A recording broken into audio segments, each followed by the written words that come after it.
ज्याप्रमाणे शिखर शिंगणापूरच्या ठिकाणी कावडीचा मान आहे, त्याचप्रमाणे या ठिकाणी उपळे तुम्हाला या ठिकाणी कावडीचा मोठा मान आहे.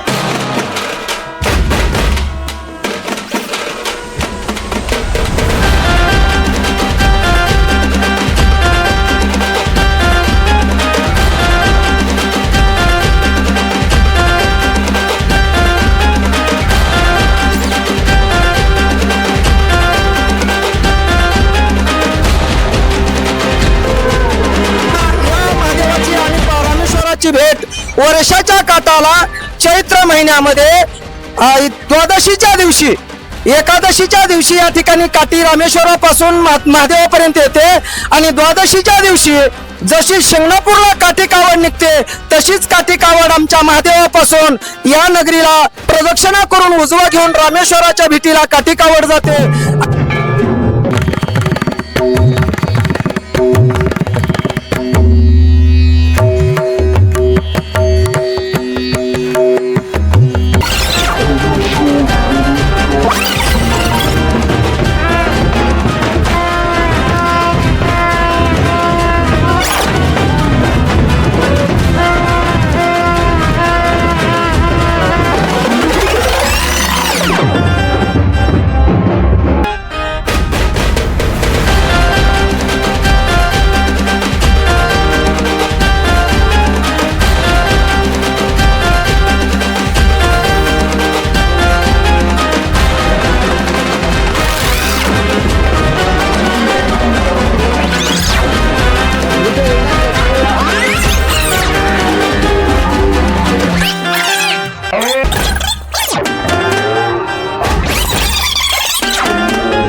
महाराष्ट्र म्हणलं की पारंपरिक यात्रा आल्या, अशाच पारंपरिक यात्रेचा मी एक व्हिडिओ टाकत आहे. हा व्हिडिओ टाकण्याचं मेन कारण असं आहे की महाराष्ट्रात जसं शिखर शिंगणापूरला कावड यात्रा भरते तशीच कावड यात्रा महाराष्ट्रातील एका अनोख्या गावात भरते. ते गाव म्हणजे मित्रांनो बार्शी तालुक्यातील उपळे धुमाळ, जिल्हा सोलापूर या ठिकाणी महादेव यात्रा म्हणजेच कावड यात्रा भरते.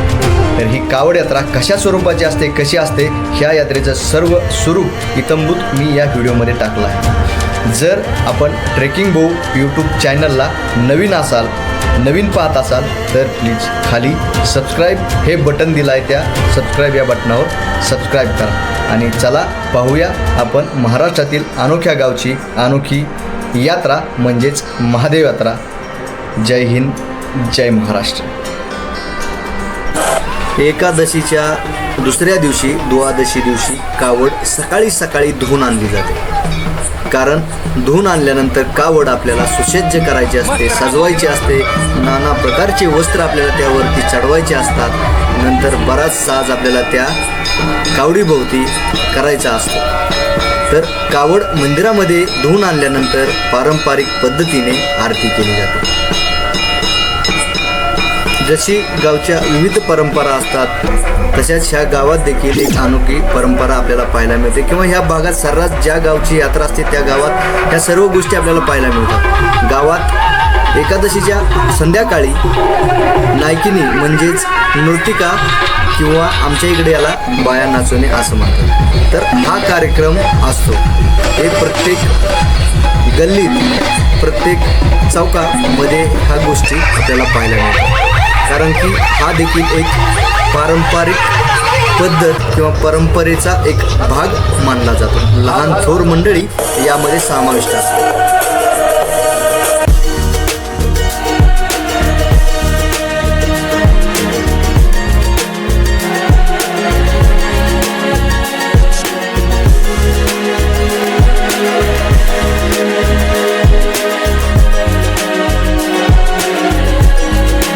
दुसऱ्या बाजूला वरिष्ठ मंडळी सोबत लहान मुले कावड सजवण्याच्या कामात व्यस्त असतात.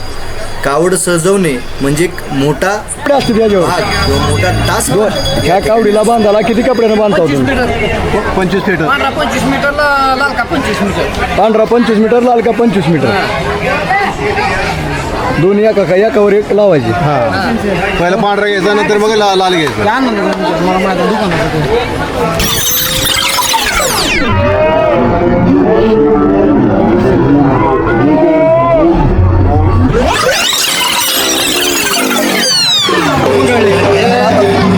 आमचा ग्रामदैव तुम्हाला आणि वर्षाला दरवर्षी कावड उभा करून यात्रेचा निमित्तानं सर्व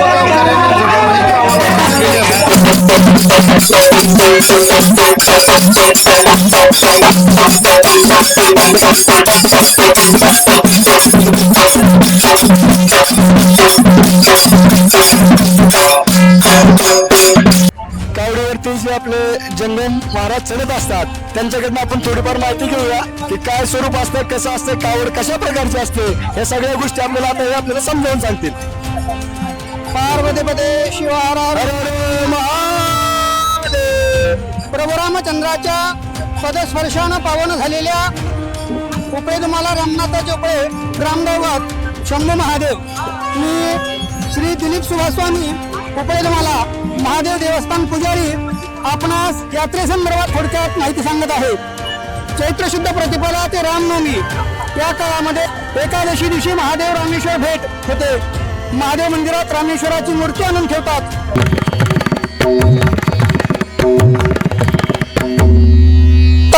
व द्वादशी दिवशी सकाळी कावड धुवून आणतात व नंतर कावड सजवली जाते.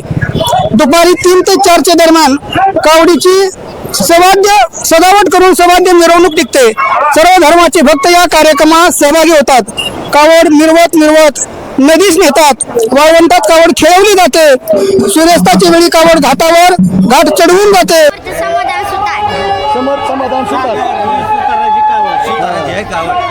सुताराचा मान असल्यामुळे ती कावड इकडे येत असते. असं आहे का? कसं सुताराचा मान आहे हा म्हणून ती कावडी मागं कावडी येत असते. म्हणजे कावड चालू झाल्यापासून शेवटपर्यंत दादा बारीक पोरांना चला हरा वरा काय करा पाडू नका हे करायचं काम आमचं दादाकडे असते.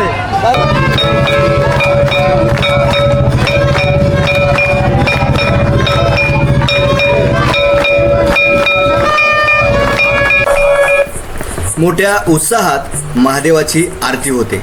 आरती झाल्यानंतर सर्व गाव कावडीच्या सभोवताली जमलेलं असतं आणि तिथून खरा कावडीचा प्रवास सुरू होतो. आणि तिथून कावड रामेश्वराच्या मंदिराकडून रामाच्या मंदिराकडून महादेवाच्या मंदिराकडे येण्याच्या दिशेने निघते. तर लहान थोर मंडळी त्या ठिकाणी जमलेली असतात आणि कावडीवरून लहान मुलांना म्हणजे जन्मलेल्या 6 ते 7 महिन्याच्या पुढून ते 3-4 वर्षापर्यंतच्या लहान मुलांना कावडीवरून टाकण्यात येतं. हा एक पारंपरिक सोहळा आपल्याला या ठिकाणी आल्यानंतर पाहायला मिळतो आणि कावड आपला मार्ग क्रमित करायला सुरुवात करते.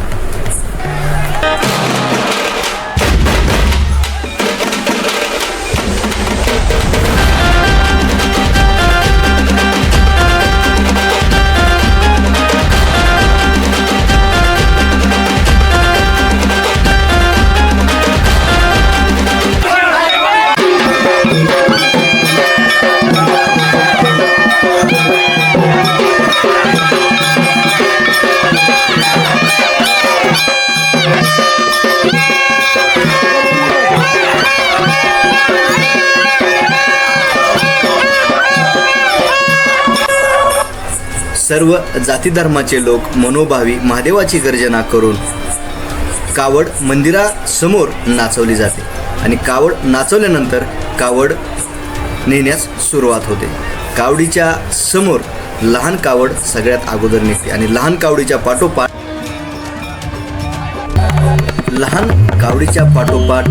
मोठी कावड निघते आणि मोठी कावडीच्या बरोबर ज्या आपल्या काट्या असतात म्हणजे जे पारंपरिक काट्या असतात त्या पारंपरिक काट्या देखील मोठ्या उत्साहानं निघतात.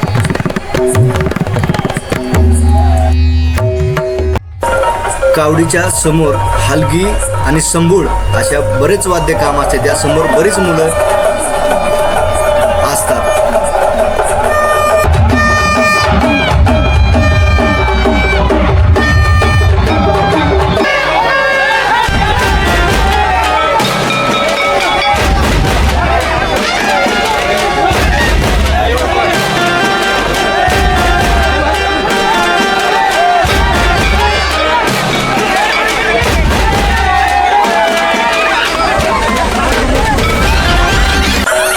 कावड वाजत गाजत शेवटी भोगावती नदीमध्ये येऊन पोचते. नदीमध्ये येऊन पोचल्यानंतर सर्व गाव तिथे थांबलेलं असतं. कावड वाजत गाजत पारंपरिक पद्धतीने गावातून मिरवत शेवटी भोगावती नदीच्या पात्रामध्ये प्रवेश करते. सर्व गाव नदीपात्रामध्ये कावडीची वाट पाहत बसलेलं असतं, कारण की हा हर्षमय सोहळा जी कावड आपली घाटावरती चढणार आहे ते पाहण्यासाठी इथे थांबलेले असते. प्रत्येक गावाची परंपरा ही अनोळखी आणि वेगवेगळी असते. प्रत्येक गावात वेगळे सण आणि यात्रा केल्या जातात. त्याचप्रमाणे सालाबादाप्रमाणे ह्याही वर्षी रामेश्वर नगरीमध्ये म्हणजेच उपळेधुमाला या ठिकाणी ही यात्रा पार पडत होती. पारंपरिक पद्धत आणि गावचा एकोपा आपल्याला या ठिकाणी पाहायला मिळतो. बरीच मंडळी थोर लहान सर्व मिळून या ठिकाणी असतात. कावड आणि काठी भोगावती नदीच्या पात्रात खूप नाचवली जाते. नाचवल्यानंतर ती रामेश्वराच्या घाटावरती आणली जाते. म्हणजेच आपण जे पाठीमागं तुम्हाला सांगितलं की आपल्याला रामेश्वरापर्यंत ह्याची परिक्रमा पूर्ण करायची आहे आणि रामेश्वराला उजवं घेऊन नंतर आपल्याला यायचं आहे. पण सगळ्यात चांगला क्षण जो मानला जातो किंवा सगळी लोक भावाभक्तीने ज्या ठिकाणी उभे राहिलेले असतात तो म्हणजे आपल्या भोगावती नदी काठचा जो रामेश्वराच्या शेजारचा घाट आहे त्या घाटावरती. या रामेश्वरच्या घाटावरती कावड आल्यानंतर म्हणजेच भोगावतीच्या नदीच्या काठचा जो घाट आहे त्या घाटावरून कावड वर चढवणे हा सगळ्यात महत्त्वपूर्ण टास्क मानला जातो आणि हा सुवर्ण क्षण देखील मानला जातो. जे आतुरतेनं गाव वाट पाहत असतं. जो घाट चढण्यासाठी कावडीला खूप मोठं कष्ट घ्यावं लागतं. तो घाट चढल्यानंतर गावाच्या चेहऱ्यावर किंवा ज्या कावडीधारक आहेत त्या कावडीधारकाच्या चेहऱ्यावर जो आनंद असतो तो एक वेगळा आणि अनोखाच असतो. हर्षमय वातावरण असतं. सर्व गाव एका ठिकाणी जमलेलं असतं मित्रांनो. तर अशी ही कावड घाटावर पोचल्यानंतर सर्व गावकऱ्यांच्या चेहऱ्यावर एक वेगळाच आनंद निर्माण होतो.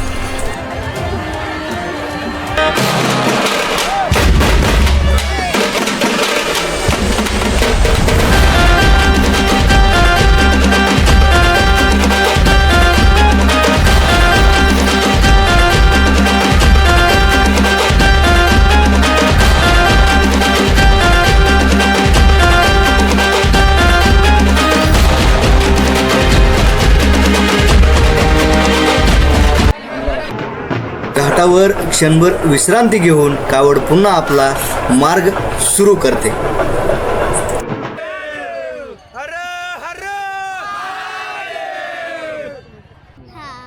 शिव पार्वती हर हर हर हर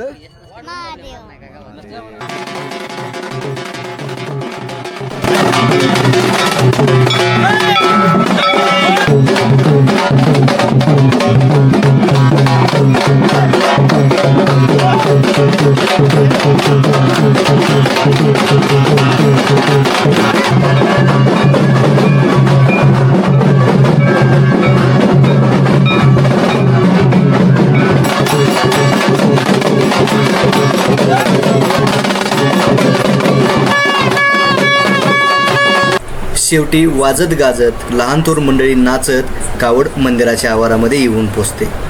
मंदिराच्या आवारात आल्यानंतर खूप हर्षमय वातावरण असतं.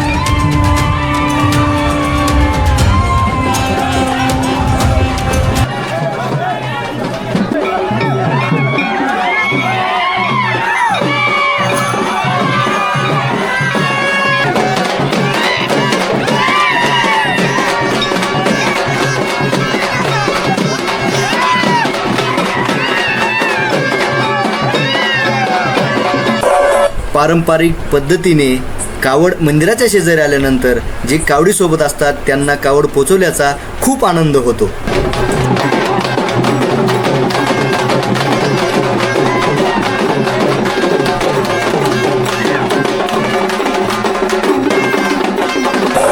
ज्याप्रमाणे कावड नेताना आरती होते त्याचप्रमाणे कावड जागेवर टेकल्यानंतर देखील आरती होते आणि गाव पूर्ण एका जागेवर गोळा होतं आणि नंतर कावड टेकवली जाते मंदिराच्या कट्ट्यावरती आणि इथेच कावडीची सांगता होते, कावड टेकवली जाते.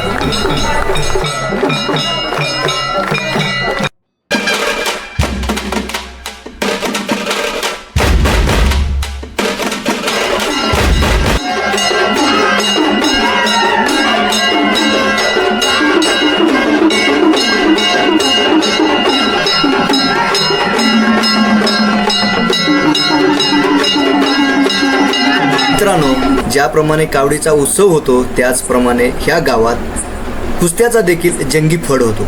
कुस्त्याचा फड गावातून निघतो, प्रत्येक गावातील मंदिरामध्ये जाऊन तो फड ज्या ठिकाणी कुस्त्या आखल्या आहेत त्या ठिकाणी म्हणजे फडावरती जातो.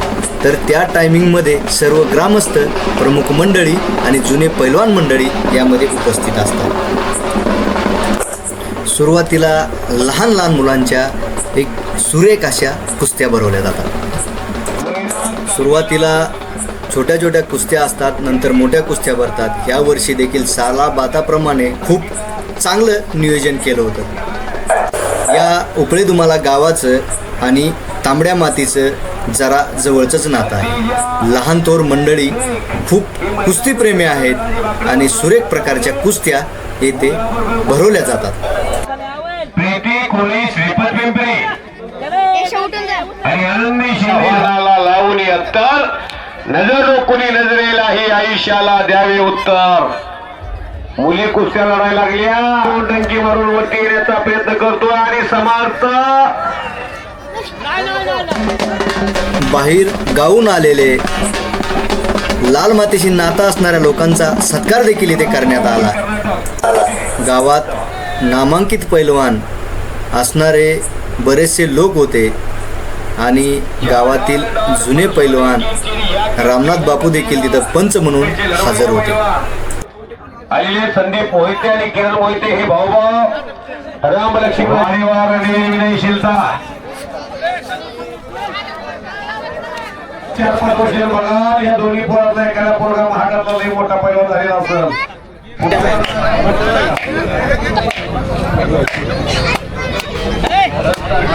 पद्धतीला झालं की तुमच्या पाठीवर शबासकीची थाप लगेच टाकून तुम्हाला विजयी घोषित करतील.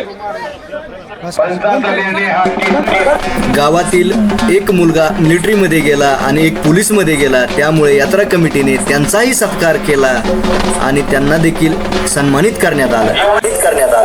गावातील खूप लोक अति उत्साहाने कुस्त्या पाहण्यासाठी फडावरती हजर होते.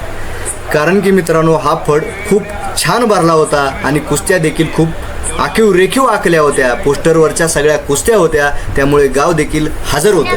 पुण्यावरून कुठली जागा आहे पुण्यात?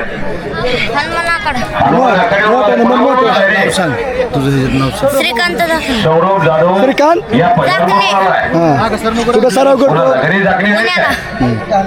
ऋग्वेद नायकवाडी स्वागत आहे. कुठं सराव करतो? उपळे तुम्हाला लेकोराचे हित जाणे माऊलीचे चित्त ऐशी कळवळ्याची जात कळी लाभावी प्रीत. गणेश जाकरेंची माझी आज पहिलीच भेट आहे, पण त्यांचा माझा फोनवरचा संपर्क त्यातून वाटलं की हा पोरगा गणेश झाकरेंचा 100% पुण्याच्या हनुमानाकडे पाठवलाय. धोबी मारतोय ऋग्वेद नायकोनी हलतो, धोबी पचार हलवतो पाहतो. पोस्टरवरच्या सगळ्या कुस्त्या आखीव रेखीव होत्या मित्रांनो.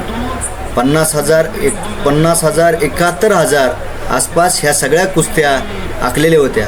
खूप छान मैदान भरलं होतं. पैलवान सूरज शिंदे कंदार हातवरती आणि प्रकाश काळे वीर हनुमान कुस्ती केंद्रात पालन करा आणि जीवनामध्ये नम्र पैलवान होता एक म्हणून ते अशी फिरदावली लावून घ्या. असं जीवन तुमचं बनवा, स्वतःला ज्ञानेश्वर माऊलीसारखं नम्र बनवा. ट्रेकिंग भाऊ चॅनल अख्ख्या महाराष्ट्रातल्या गड किल्ल्यांची माहिती देशभर पोहोचवणारा चॅनल. हा चॅनल पुरातन जे हेमाडपंथी मंदिर आहेत, अजंता वेरूळ असू द्या, 12 ज्योतिर्लिंग असू द्या, महाराष्ट्रातले ट्रेकिंग भाऊ